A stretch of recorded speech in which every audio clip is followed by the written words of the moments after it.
we was walking, and we just walking our regular way, and we had hoodies and stuff on, but we didn't look suspicious or nothing. What do you mean by looking suspicious? They use that same excuse. He pulled in his pocket, he pulled something out just to shoot you.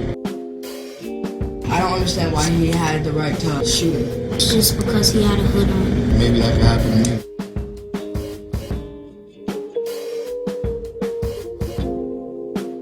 Black people need to stand together as a whole, not just when something happens, like someone gets killed or someone gets hurt, just every day.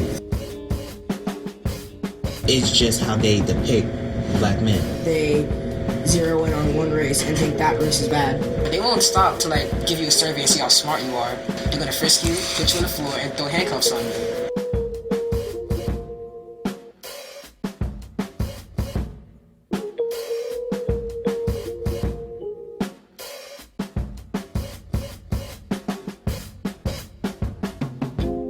Even when Trayvon did nothing wrong, he got no glory, just a death.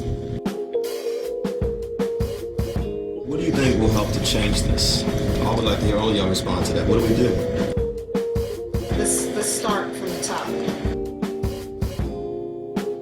Rolling. 3, 2, 1. I'm Isaiah Hardy, I'm 17 years old, and I'm from Queens, New York. I'm Kyle James Miller, I'm 13 years old, and I'm from Brooklyn, New York.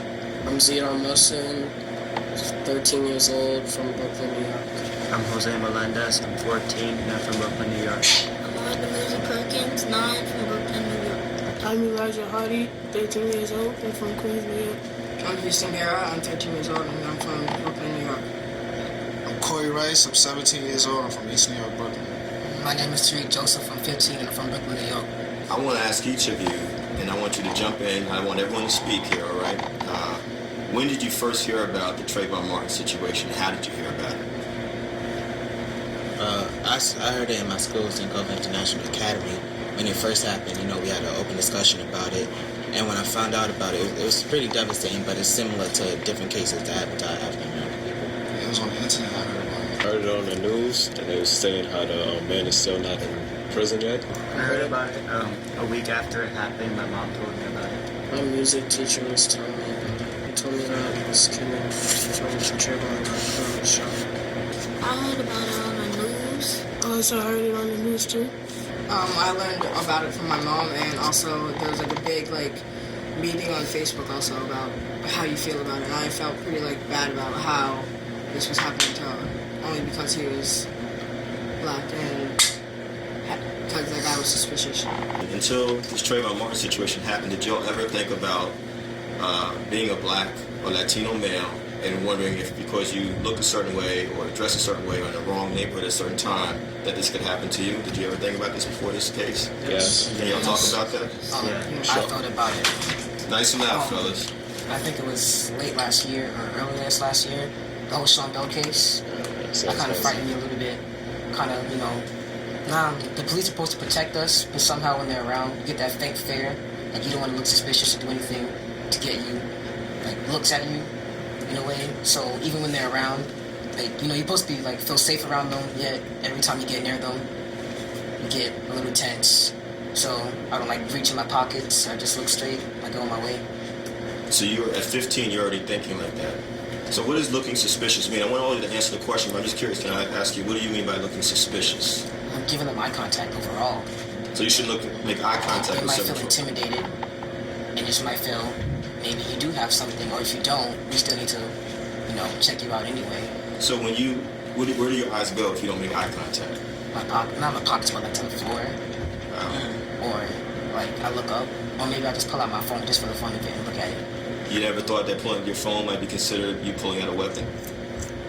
I did, but when they're around, sometimes no. I just need some occupation, when they're around, so make me look less suspicious. I've thought about it before.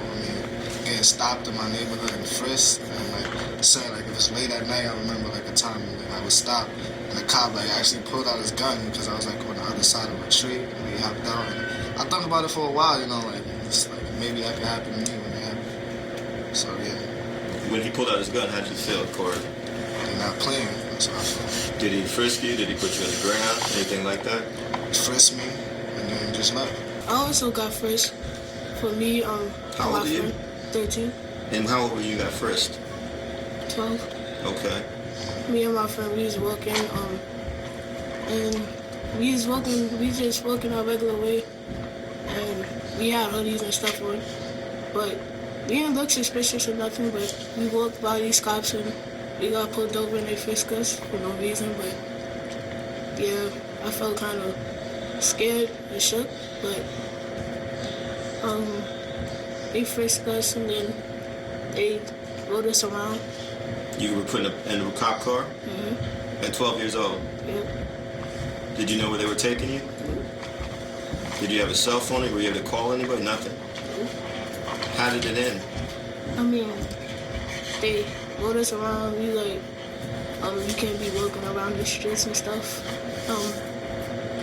Then they let us out and they like go straight home and stuff like that. I see people get frisked every day. Just cops want to play with you or just want to antagonize you and stuff like that. And you know, if you feel suspicious, or if they make you feel suspicious, you know they're gonna think you have something on you, or maybe plant something on you to make it seem like you have something. Or they use that same excuse. He pulled in his pocket. He pulled something out just for the fun of it to shoot you. Both of you said something. What's that something that you think might make you look suspicious? What are y'all talking about? The probably walking by them fast or looking at them or even like hesitating or stuff like that, you know, they probably might think he's suspicious and, you know, start following you or something. It's the way you look in general. They think we're suspicious, probably because of what they see on TV. TV shows black people as a whole, you know.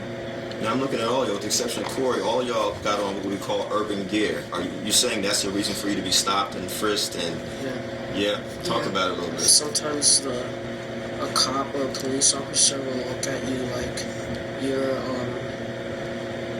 you're doing something wrong or something because you're wearing a certain thing or something like that. Corey, do you think if you were wearing a suit, it would have made a difference? Yeah, if I wear a suit, I don't think they would, like you said, harass me or look at me as always. I don't feel like it's the clothing or what we wear or how we act.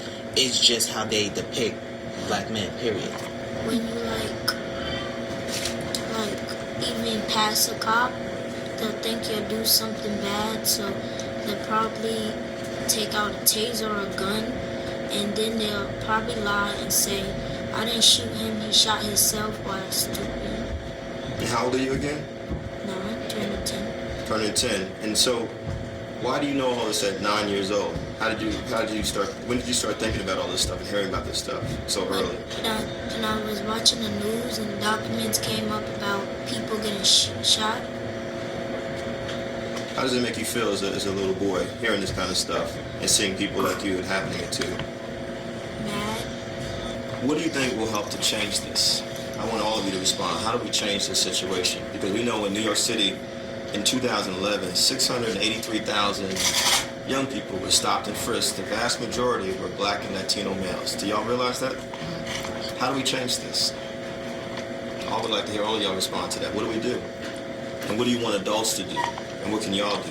Maybe send a letter to the president saying, can he tell cops to only be on parole when something bad is happening? You mean on patrol? So I knew what you meant. Be on patrol when something bad is happening? And what else? I think the cops should think first and then do what they're supposed to do. Like, do their job. Because some of them will just, take out their weapon and start doing stuff. Sometimes they wouldn't even think.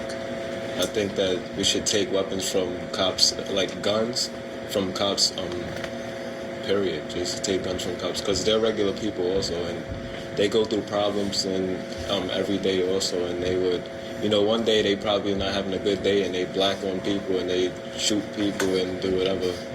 So I feel that cops, they should have tasers and nightstands and stuff, but not no gun, not a weapon to kill someone, because they're not here to kill us, they're here to protect. Now, someone would argue if you take the guns away from the police, what about all the guns in the community? I mean, they know that there's guns in the community, but if you know that you're going into a gun war or a gun battle, that's when you bring your weapon or your firearms or anything. But other than that, just walking just walking around every day with a gun on your waist and everything, I don't think that's safe. I feel like we should change our own image.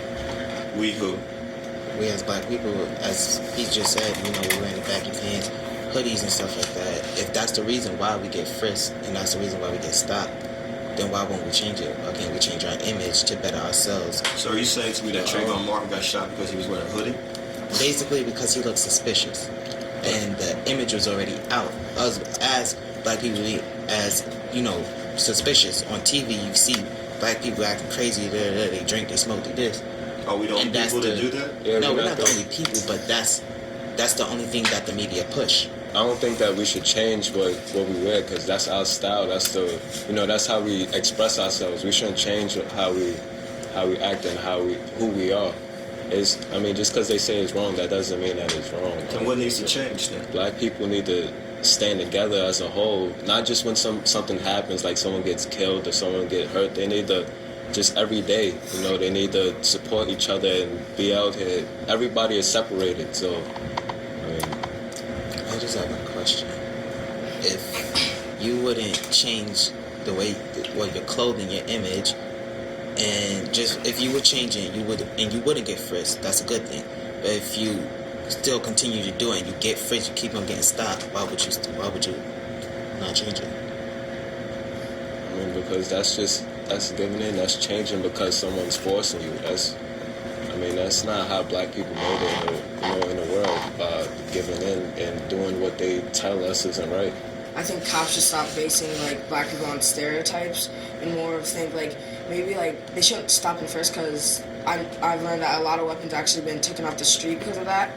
And I think they should make it more of a race thing more than just they zero in on one race and think that race is bad. Speaking of getting stopped and with the police, I would say that I think there needs to be an organization that makes sure the police do the right thing and go through procedures properly, because I've seen the cops do a lot of things that their job doesn't tell them to do. And speaking about Trayvon now, apart looking suspicious, I don't see how you could look suspicious. You know what I'm saying? That's you. How you want to dress is how you want to dress. We're all equal. We're different people. We do different things. But I don't know. I just think a lot of change has to come. If you come to look at it, a lot of black people, even on television, they don't get let me say white people, not to be racist, but Caucasian overall, 16 and pregnant, stuff like that, or Jersey Shore, you see a lot of Caucasians and Italians going crazy on TV. Even on the show Jail, you see a lot of white people getting arrested. But as to where black people, there's no time to pull out handcuffs, there's only handguns. And so it's putting bullets through somebody instead of even giving them the glory to be on television for doing something wrong. Even when Trayvon did nothing wrong, he got no glory, just a death. Do you feel then that you all are looked at as more dangerous or more likely to be criminalistic than the other groups? Is that what you're saying? Yeah. Can y'all expound on that, please? And why? Where did this come from? Where did this mindset come from? It came from us being different overall. Because even since segregation was ended, we were still at the bottom of the bunch. But we were also known for the most violent, because back then we were pretty violent, but the cops didn't care. They would just let it happen, mostly black on black crimes. So now when they want to step up and actually protect somebody, we already learned from ourselves that black on black crimes weren't okay. So we calmed down, but they were just jumping in. So now that they're not adapted to our new mentality of more of a calm people, they start firing off weapons and killing everybody without actually being at that mental state with us. I think it's with us not having role models to look up to, how back in the day people they had Martin Luther King, Malcolm X, but all of those main role models, they killed them off. They killed all of the big people. So us youth, we didn't have anyone to look up to, and they was putting us in jail systems and everything. And for us to look for families and stuff, that's where they created gangs. And people started creating war and beef, and they put all of these drugs out in the streets for us to have. And black people started becoming survival of the fittest. And that's how they messed us all up in the head. It goes even back to where they got us from in Africa, when we was in Africa, and the Europeans, they came and they messed up our whole system, and they taught us how to use guns and sell slaves. We selling our own black people as slaves for weapons and stuff like that. So, even though I wasn't back then in historic times, but I know that we as black people never would have killed our own, never would have used drugs, never would have been black on black crime if it wasn't for those certain people pushing that stuff to us. And you know, I'm not trying to say we're all weak-minded, but for us to even use them or consider them, you know, some people had to be weak-minded and give into it. And you know, I feel like if we never would have gave into it and we would afford it, we would have never been in this predicament that we're in today. I don't think that we should change at all. I think we should change the stereotype of us being dangerous. Because I have many friends that like dress a certain way because they think it's cool. But when you actually meet them, their personality is like good. They're like fun people, but they don't look that way. So I think we should change the personality of us looking a certain way to be that type of person. And just stay the way you are. I want to stay with that for a second. What is a stereotype in your opinion? How do you define a stereotype? Like, if you look at an African American or a Latino boy, and you judge him by the way of his skin or the way he dresses, and automatically you think he's like a bad kid, but you don't actually know that because you don't know him. How many of y'all heard the audio tape of George Zimmerman? There's 2 parts to it. How many of y'all actually listened to it? I don't know. So when you were listening to it and he said he looked suspicious, that word again, was Mr. Zimmerman stereotyping Trayvon Martin? Yes. Why? Yes, sir.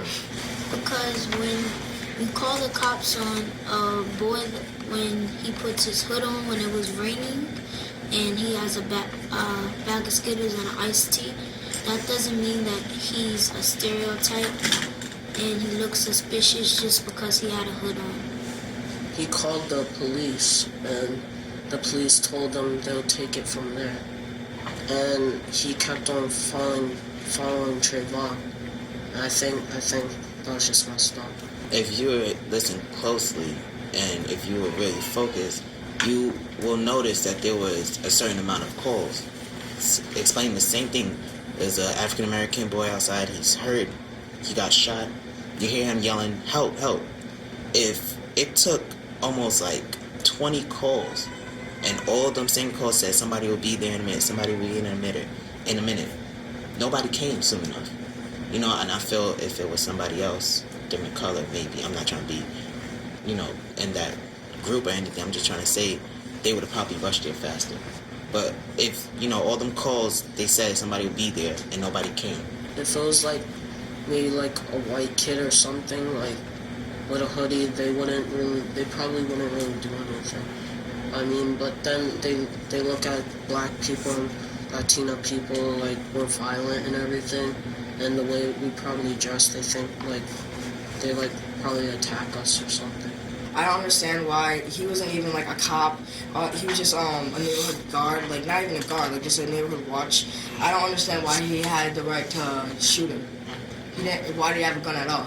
I think because he was some neighborhoods have like guards and stuff, and like they sometimes stay in cars or vans and they just watch people and stuff and look if they're suspicious or something. But Zimmerman said that he shot him in self-defense, but Trayvon didn't attack him, you know, and Zimmerman so-called said that an iced tea in a bag of Skittles is a weapon. So I don't know how you can use that as a weapon, but he said he shot him in self-defense. But if that person didn't touch you, or if he didn't harm you in any way, it couldn't be self-defense. Truth is, like, we're all kids inside. You give us a gun, we want to fire it, right? So, even as an adult, we're still kids inside. We all want to have fun. So when we have too much fun, things get real when it gets out of hand. And we're not ready to, like, face some consequences. I know most of you probably got in trouble, maybe fights and stuff, and you say you did it in self-defense just to get out of it, because that seems like the easiest way. So him still being a kid inside, the first resort he could go to was out of self-defense. Because, like, as children, after we do stuff, we can't deal with the consequences, so that's the first thing we resort to. But as him being an adult, he needs to realize he got to take responsibility. You know, so it's not always, you can't always rely on that child inside of you to say, oh, it's in self-defense, or make up excuses. You're an adult. You need to take that responsibility that you just broke a family apart. Took someone's life. took someone's life. How do y'all feel that George Zimmerman has still not been arrested? I honestly think that if you could arrest a black male for having a bag of drugs on him or something small and minor, then why can't you arrest a Caucasian male for ending someone else's life? I mean, it's really not that hard. It doesn't matter any reason. He should face trial, at least be incarcerated for at least a week before they can put him even like in a courtroom instead of just letting him walk the streets so easily. But yet, if you have a black male who is just walking down the street and you want to frisk him and you think there's something on him, you can put him in the back of a cop car and make your merry way. If a black male was supposed to kill innocent white person, male, female, children, whatever it is, he would have probably got life. You know, he would have been locked up immediately. It would have been cop cars surrounded. But, you know, since it's Zimmerman and since, you know, it's the color of, you know, of his skin, you know, they're questioning it, you know, same thing they did with many cases of African brothers and sisters being killed. It's not, you know, surprising to me. It's typical. I just like want to know, like, why are they protecting him so much? Like, why are they protecting Zimmerman? He did nothing good out of his actions. Yet the media, not the media, but I guess the people that gave him that job and handed him that weapon, they're not fighting against him like they should be. They're fighting with him. And like then just like not giving him Trayvon Martin the justice that he deserves. Yet they're protecting Zimmerman so much and he's just one guy out of the entire state of Florida. And it makes some type of sense. I don't know why he felt like he was getting harassed. Like, I don't know why. Like, all he was doing was walking Skittles in his pocket, and he was gonna bring it to his family. I don't know why he felt harassed. Why couldn't he just stop him? Probably see who he is, talk to him. You know, why try to go through the violence route and, you know, not trying to peacefully talk it out or tell him, yo, he's late, some, you know, you're not supposed to go through here this time of night, you know, instead of shooting him. And the reason is he was minding his business and everything. Like, he was all cool. I mean, he wasn't gangbanging or anything or throwing out anything. Like, he was just going back to his house. How do y'all feel that they've tried to say, they brought out stuff, the police leaked, you know, he was suspended from school, he had gotten in trouble for writing graffiti, they so-called found a burglary tool somewhere near his locker or something like that, or his bag. That doesn't mean anything. I bet, sorry. It's like, you can see a criminal walking home, and he looks like a criminal, but you shooting him and then finding evidence, like, if he was never dead, you would never found anything. Yeah. So finding evidence after he's dead shouldn't even, like, be necessary or legit. It's basically was traps, you know, graffiti, burglary. Those are the traps, and once you fall for those traps, you're building your own record. Once you start building up your record and they see all of that, you're probably going to jail for at least, you know, whatever amount of time they want to give you. So all I'm trying to say was those was traps, and I felt like that was his record right there, you know. But I don't know if he would have did it or not. But that's what I'm just trying to say, that you're building yourself a record. I think all that is irrelevant. I mean, he was killed. That has nothing to do. Anything that is from his past, whether true or false, has nothing to do with his murder. Like, he was killed, and that's the fact. And just for the record, he was an A.B. student. He had never gotten arrested. There was no proof of any kind of incarceration, no trouble at all when he was alive. You said something I want to pick up on. I want each of you to kind of look into the camera, and what would you want to say first, that camera, right ahead, to your peers, Black and Latino males who are in your age range, you know, about what do we do?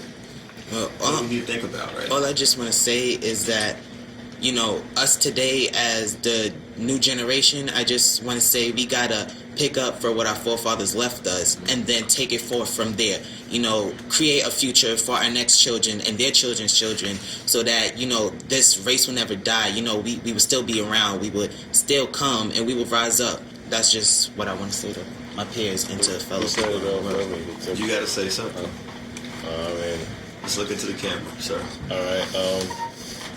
Like what he was saying, you know, I feel that black people should come together as a whole. You know, we need some leaders to stand up for us, because, you know. Why can't you be a leader? I mean, I can be a leader also. I can be a leader also. You know, this is a good start right here. We starting right here, but we need black people all over the country, all over the world to come together as a whole and, you know, stand together, not just for, when someone dies or when something bad, tragic happens to anyone, just in general, every day we need. Let me ask you a quick question. Yeah. A lot of people said we're all emotional about Trayvon Martin, but how come we're not emotional like this when it's black on black or black on Latino or Latino on Latino, Latino on black violence? Yeah. How do you feel about that? Let's use some jump. Okay, I Jumped think out of his seat. the reason why they did that was because it's more, those crimes are more like, I don't think there's like really that much of a race thing going on there or like stereotypes going on there because they're the same race, and if they're not really like they're not like judging each other because they're the same, so you can't judge yourself. Like it's basically judging yourself. People don't do that. So the reason this is so is because this guy, what's his name again? Zimmerman? George Zimmerman. Yeah, George Zimmerman judged Trayvon because he was black and because he had a hood on. He thought black people are dangerous. I don't want them in my neighborhood, so I'm gonna take things on. Try to be a hero, take things into my own hands. But nothing really was wrong until he said. It's like sounding like the same thing with the N-word. It's kind of okay if we say it, but hearing like a Caucasian male say it, we kind of feel disrespected. Because, you know, when we say it, it's not okay in a way, but still it is. Because we're joking, but when they say it, we take it as an insult because 99% of the time it is. Why is it okay when we say it? Because, like, we don't even use the ER after it now. It's more like an AH thing because we don't even like that term with the ER after it because we just feel it's just disgusting. It's gross. We don't want that in our vocabulary. So we alter it to where it's comfortable between us and our like social circle. It turns something hurtful into something, you know, joy. Yeah, and the whole black on black crime thing, it's not race crime. It has reason. Like, we don't fight each other because we don't like each other's skin color. We fight each other because we have reason. Maybe we don't like each other, even when we kids. You stole from me, I didn't like what you did, or you messed with me at the park, you bullied me, or did something like that. But it's not as where, I'm pretty sure Trayvon Martin did not know Zimmerman, and Zimmerman shot him. But we know the people that we fight with in our groups. Does that make it right? In a way, it makes it better than what Zimmerman did. Because So when a black or Latino person kills someone in their own community, that's better than what Zimmerman did? It's not bad. It's not good at all. I have something to say about that. It's because also with that stuff don't get airtime on the, you know, they don't show black on black crimes on the news because they want, I mean, the media, they want things like this to happen. All this is meant to happen. Black on blacks, it's just like, it's going to keep going forever because if like me and you is having a rivalry and you kill one of my friends, I'm not going to just sit there and just let you, you know, I'm not going to sit there and be, you know, we're going to have a funeral, I'm going to be weeping about it, but we're going to come back after you and then we're going to try to kill one of you or one of your friends, and then one of y'all die, something like that, and then you're going to come back, and that's just how I keep going. They just keep going back and forth, and, you know, generations pass down, more people are joined into it, you know, and that's how they keep black people down as a whole, you know. To go back to what he was saying with the N-word, I don't think black people should say it, period, because, I mean, the white people said it because it was offensive to us.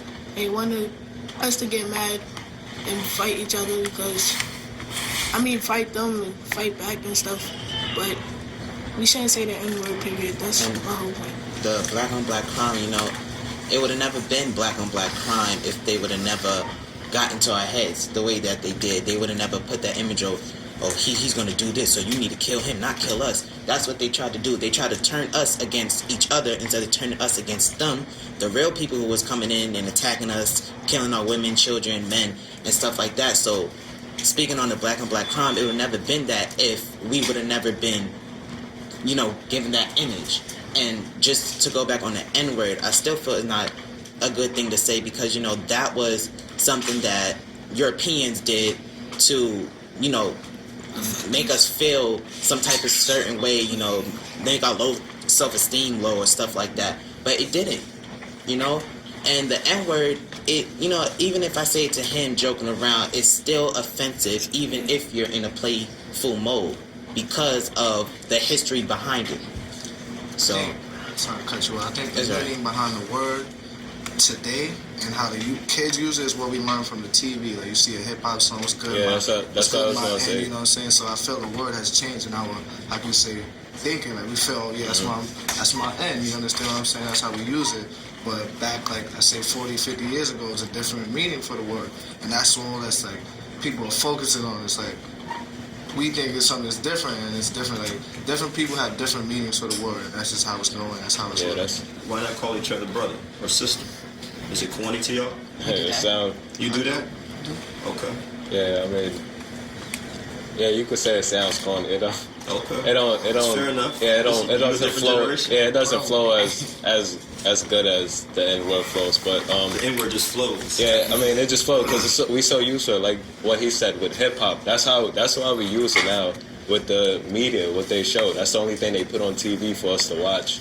With our hip hop artists, you know, the white man, they run them also. You know, it's for them to make money, and they promote hoes, you know, women, you know, degrading themselves, video vixens, money, just about money, drugs, sex, weed, you know, all that stuff. That's what they promote to us, and that's what we follow after. They show guns, they show all of that, and those are our idols. Those are people we listen to every day, and they use the N-word all the time. Are y'all saying that the mass media culture affected the way George Zimmerman viewed Trayvon Martin, but also affects the way we view ourselves? Yes, because of how, you know, they need something that sells. And, you know, if you have somebody talking about, oh, we're going to unchain the black minds, you know, we're going to rise up. They don't want that. They never want that to happen. I've been hearing they a lot. The government. The government, basically. Barack Obama? No, not Barack Obama. Not the real government. I'm just saying, he's a face. In general, most people don't want that to happen. Okay, I'm just asking. That's why they send those stuff out, because they need us to listen to it. We could like fix this problem pretty easily. How so? It's really not that hard. It's just we need to have these cops and the government lower their expectations of a violent person. Just lower the bar, because everybody is definitely not who they seem. Nobody wants to like be that criminal. We see the also jail mentality on TV as well. We don't want that. We might look. What do you want? What do you want to do with your life? Honestly, I work in a law firm right now. And how old are you? I'm 15. I'm an internship. That's what I wanted when I was a kid, and I actually went for that. I didn't see it on TV that much, but I watched Law and Order a lot. I saw that whole trial thing going back and forth. It's like a debate like this. I actually wanted that debate. I wanted to get my voice out there, and I did it. And like, I wasn't that kind of go outside to the park kid. I didn't do that much. I was more that stay home and play the game type of teenager, because like I knew outside was pretty dangerous and the cops didn't make it any safer. So they actually lowered the bar of what you call a violent or suspicious person. It would be like 10 times easier to depict who's bad and who's not. I'm known by the company I keep. So that way I knew like I had to make good company, so I stay inside. I'm more like any social, I could say. Like I'm inside all the time.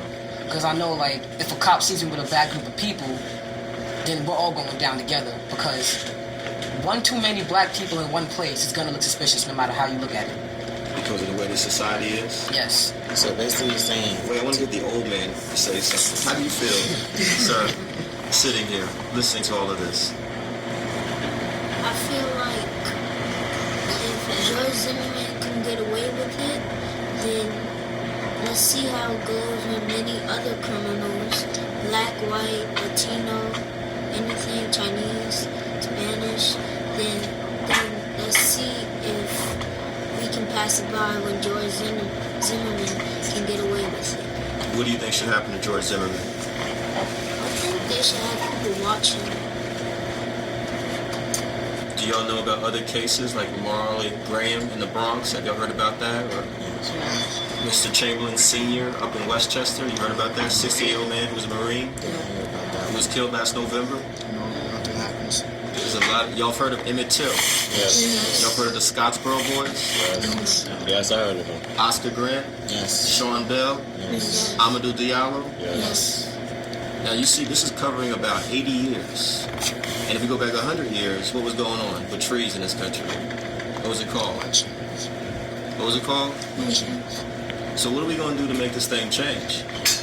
I think we should protest and have more rallies and keep the cops from thinking that black people is like on drugs or something, or drug dealers, or being in a gang. Just stop letting them think like that. But And- even, I'm sorry, you finish. And yeah, just stop thinking. But even if we do more rallies, more protests, you know, we're not going to always have that 110% of everybody fully committed to that one goal. Because people forget. That's why they do these things. Because I know people forget. They march and rally for a good week or two or whatever, and then after that, it's like think they we went need right people out their mind. To step up and teach, really. Like, we need somebody to teach us what's right, because a lot of people don't know the difference between right and wrong. You talking about the youth? In our community, in the black community, we see that a lot of us are in jails, a lot of us make the wrong decision. Earlier you said if there's something you could say to kids our age, I want to say seek knowledge and make the right decisions for tomorrow. But even if we, you know, I don't think we could get teachers to teach us if their minds aren't right. You know, the reason why we don't have teachers today to teach the youth is because of how badly they're affected by society. So I'm saying before we get ahead of ourselves and make plans, we got to realize that it's just not going to take, you know, amount of 10 people to do one thing. You know, we have to get everybody committed to that one goal. So I feel like in order to change it, in order to change our image, ourselves, period, we have to get everybody on the same boat. Well, we got to start somewhere, so I say let's start now. Well, I asked a question, how we gonna get everybody to be involved with that? Say it louder. How we gonna get everybody to be involved with that? I'm basically saying we could start us 9 right now. You know, we could think of something. You know, we could go out. We could say some things. You know, they see the youth wanted to make a change. They want to make a change. You know, I feel like if we make a positive image in different various countries and stuff like that, then, you know, then we could get people on board, because, you know, there's something out there besides negative and negative. You know, once you put positive in there, it's going to change. We could all reach out to someone, anyone, and we could just talk about how we feel. So use your voice and speak up. Yeah, speak up. Can you go say something into the camera as well? I think we should try to get our voice out there instead of trying to protest, because that might cause like other stuff that we might not want to happen. Like what? Like if we try to protest like the Wall Street thing, like other people might take it into their own hands and like grow it out there. But if we get our voice out there and convince other people what we want to happen, they're gonna go along with it and like convince more of their friends. And then from there, we could like build on that. I think we could move on and we could talk to the government and everything and how we feel about it. Cause I bet there's so many people that feel horrible about Trayvon. So saying start a movement. Let's keep going around. I want to go this way. Go ahead. I just want to know, like, why are Caucasians so afraid of us? You know, as a black people, we really aren't that violent, if you come to think about it. Because ever since slave time, they came in here, they beat us, they killed us, we never struck back. We struck back in a violent way, but not as, like, severe, because they killed hundreds, maybe even thousands, maybe billions of us. And even today, like, even back then, all we did was protest. All we did, we wanted segregation, and we didn't kill them back. All we did was hold up picket signs and stand outside of a big government building. And we're still doing that as of today.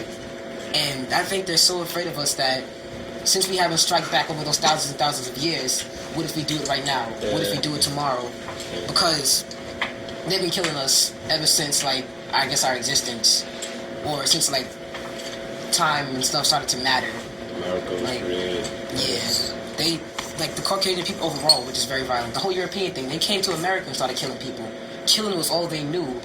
So now that we're free, they give us that freedom. They think that they had that freedom. They're afraid that we might do it to them. So now they have to kill us before we kill them. But yet we never struck back. All we did was protest. So now it's like a dog-eat-dog world, but the small dog's not fighting back. All we're doing is protesting. What do y'all think your lives are going to look like as young Black and Latino males, males of color, when you actually are grown? You're 18, you're 21, you're 25. You gonna still be thinking about these kind of things and have to deal with these kind of things? I've been thinking about it. I've been teaching on about it. You said it nice and loud. I said I wouldn't be thinking about it. I'll be teaching on about it. You know, to my 4 kids and wife. You know, making sure. Kids planned out. Making sure that, you know, not to fall for these traps, not to trust the people who you really can't trust, to let certain people into your vicinity. What are the traps that young men of color have to deal with? I feel like the jails and drugs are the 2 main factors of why so many black males or even black people today are affected. I think it's media. Media? Yes, that's the main reason, the top reason. What's being portrayed out there? Yes.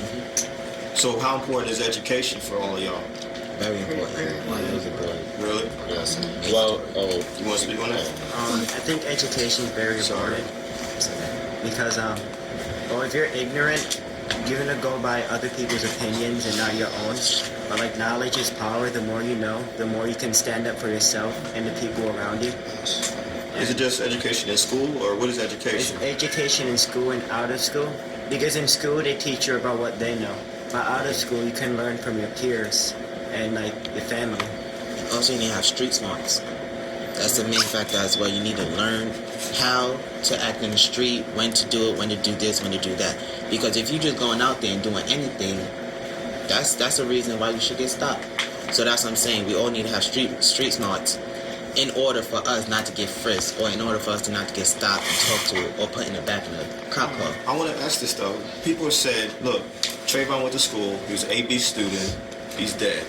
So why should I get an education? Why should it matter? It's not a matter of education or any mental value at all. It's just they want us to stop being black. Like, they just, for one, don't like our skin color. I think it makes their skin crawl. Like, no matter how smart like you act or think, or they won't stop to like give you a survey and see how smart you are. They're gonna frisk you, put you on the floor, and throw handcuffs on you. So time, like, it's the time to come. Like, you know, you don't have to be street smart. You just have to know where to be. 'Cause you could be at the wrong place at the wrong time and get in the wrong trouble, just because you fit the description. They could be looking for any black male out there, and just because you fit there, you're caught. They don't like stop you and ask you where you go to school or anything like that. They just want to ask you, why are you here, or what's the time? Like, I had like this whole gang initiation thing going on. They ask you what's the time, you answer wrong, then you know it's something bad going on. Like the same thing with the cops. Like, they won't like ask you questions, but not the ones that's gonna like get you out of trouble. They're gonna ask you questions that's gonna like get you into the trouble. So no matter what they ask you, it's always gonna result in a bad answer. That's what they show street smarts. That's what they show street smarts? Yes, you need to know what to say, you know, to not make yourself look suspicious. That's why it's a mandatory thing for people who like to be in the streets, you know. What about knowing your basic rights? Yeah, also things that we should learn in school that we don't learn. We learn in school, in the school systems that we go to. They don't really teach us things that we would use in life. Like, I mean, even when I ask my parents or any family member if they can help me with homework or anything, you know, before, they don't remember this stuff. Everybody forgets the things that we learned, but they should teach us stuff like our rights and how to have a business, or, you know, manage a business, how to manage a bank account, stuff like, you know, things that we really use in life, everyday life. Stuff that we. Houston, what I was gonna say was that I know some people that don't have like that experience. Like, they don't have parents that will take the time out of their day to do that to them. They'll just work, go home, sleep, and just not even like pay attention to their child. They won't take the time out of their day to teach them about what their rights are, or what they can do to help the world. I think we need teachers to come and teach us aside from school, because you can see blacks are suffering. I mean, getting stopped by the police, being killed for your color. We just need someone to, how you say, teach us like who we are, stand up for us, and like just be with us, really. The school system is messed up because they don't want teachers out there actually teaching us what to do, how to do it, and when to do it. You know, they basically want the teachers to do their jobs and not actually give us the education that we really need. You know, when I was in public school, I had 2 black historians that they always talk about, Martin Luther King and Harriet Tubman. Mm-hmm. Now that the school that I go to, Sankofa International Academy, they teach me more than that. I have more political prisoners that I learn about, more historians that I should know about, and what they did to have the rights that we have now. You know what they did for us to live this life now. They put in the worst teachers also. I think the teachers always say, I know everyone at least heard this before, the teachers say, oh, if I get paid anyways. Even if you don't learn, I'm gonna get paid regardless. Have you heard a teacher say that before? They say they put in the wrong teachers, you know? So, if I'm hearing this correctly, do y'all feel that with a few people in your life, maybe your parents or some folks who care, you're kind of out here on your own in a lot of ways, trying to figure all this out? Is that accurate? Yes, I could say, because I learned about slavery growing up, learned that white people don't like black people. I didn't learn that this still all white goes people on don't today. like all black people? Not like Just asking. in general, but I'm saying today I didn't know that this still goes on in certain places. Like, there's certain things that we are not taught. We are supposed to just catch on to. And that's why I'm saying we need more teachers to tell us what we don't catch on to. What about making sure you're self-educated as well? How many of y'all love to read? And how important is reading books? Reading books, The young men held their hands up fast. Why do you love reading books? I love reading books because it's the first thing that you come to in math. To learn how to read math, you have to know 2 + 2, stuff like that, and that's reading. That's a different language. What do you want to do with your life, sir? Be a doctor and a teacher. That's what I'm talking about. Reading also builds your vocabulary. What reading does what? Build your vocabulary.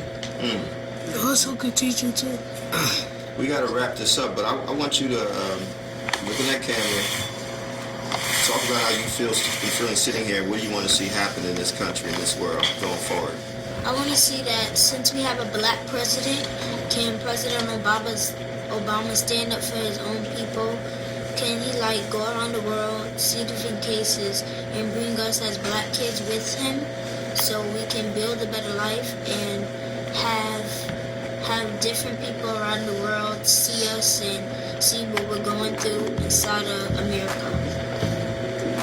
That's all I got to say.